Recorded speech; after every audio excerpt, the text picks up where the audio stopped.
લોકસભાની ચૂંટણી આવી રહી છે ત્યારે પક્ષ પલટાની મોસમ પણ ખૂબ જોરમાં ચાલી રહી છે। આમ આદમી પાર્ટી અને કોંગ્રેસના નેતાઓ સતત ભાજપ કંઠી ધારણ કરી રહ્યા છે।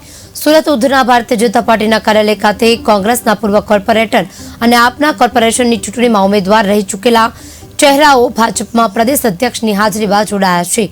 કોંગ્રેસ સંગઠન શહેરમાં ખૂબ જ નબળું છે। આગામી ચૂંટણી આવી રહી છે ત્યારે જે થોડા ગણ્યા ગાંઠ્યા લોકો છે તે પણ હવે ધીરે ધીરે ભાજપમાં જોડાઈ રહ્યા છે।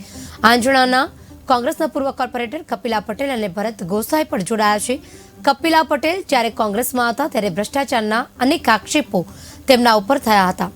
તેમના કાર્યકાળ દરમિયાન તેમણે જે પ્રકારે રૂપિયાની ઉઘરાણી કરી હતી તે જગજાહેર છે। કેટલા દિવસો તેમણે ભૂગર્ભમાં રહેવાની ફરજ પડી હતી। કપિલા પટેલ જ્યારે કોર્પોરેટર હતા ત્યારે તેમના પતિ પણ ભ્રષ્ટાચારમાં સંડોવાયેલા હોવાનું અનેક આક્ષેપો થયા હતા। આપના પ્રદેશ પ્રવક્તા કામિની પ્રજાપતિ ભાજપમાં જોડાયા છે। આપના નવસારી લોકસભા ઇન્ચાર્જ અને સુરત શહેર આપ ઉપપ્રમુખ ભાજપમાં જોડાયા છે। આપના વોર્ડ નંબર 20 વોર્ડ પ્રમુખ ધવલ પંચગર અને વોર્ડ નંબર 21ના પ્રમુખ સ્નેહલ પટેલ, વોર્ડ નંબર 21ના ઉમેદવાર પ્રિયંકા મહેસુરિયા ભાજપમાં જોડાયા છે।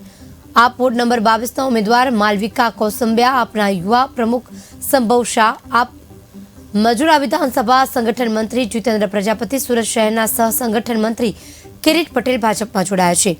તેમજ તેમની સાથે કાર્યકર્તાઓ પણ ભારતીય જનતા પાર્ટીનો ખેસ પહેરી લીધો હતો।